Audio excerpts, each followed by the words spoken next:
俄军用前所未有的空袭表明普京不再留情，决战开始倒计时。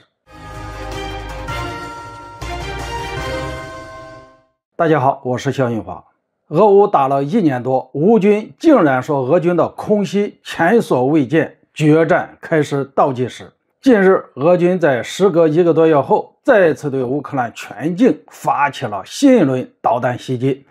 对俄军的这次袭击，用乌克兰方面的话说，就是前所未有。据悉，袭击发生的时间是凌晨，不仅规模大、范围广，俄军还使用了包括匕首高超音速导弹在内的多达81枚导弹。泽连斯基在形容这次袭击时表明，对乌克兰来说是一个艰难的夜晚。而乌克兰空军发言人则强调，乌克兰方面目前无力对抗这些武器，因为俄军的空袭规模很大，而且是首次使用诸多不同类型的导弹。总之，乌克兰方面用一个前所未有来形容俄军的这次空袭，一方面说明俄军的动作确实不同于往常，另一方面则意味着俄军决战开始了倒计时。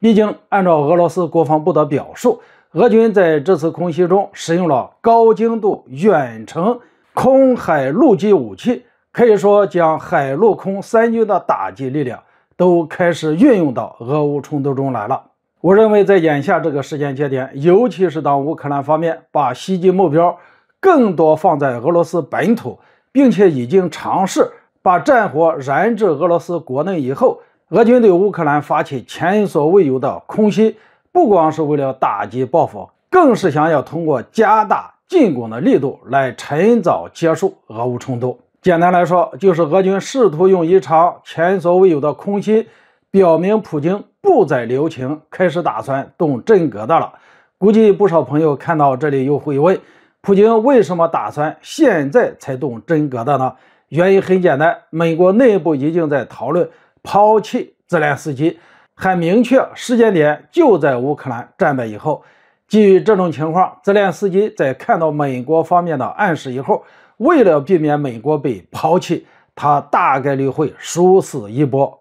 泽连斯基会如何殊死一搏呢？其实最好的办法就是扩大冲突。什么意思呢？大家也可以理解，只要把美国和北约拉下场，让俄乌冲突变成一场大规模的战争，泽连斯基可以暂时摆脱被美国抛弃的命运。还别说，泽连斯基也许真有这个想法，这也是为什么他不久前会公然向外界表示称，要是乌克兰战败，美国人就不得不把自己送上战场。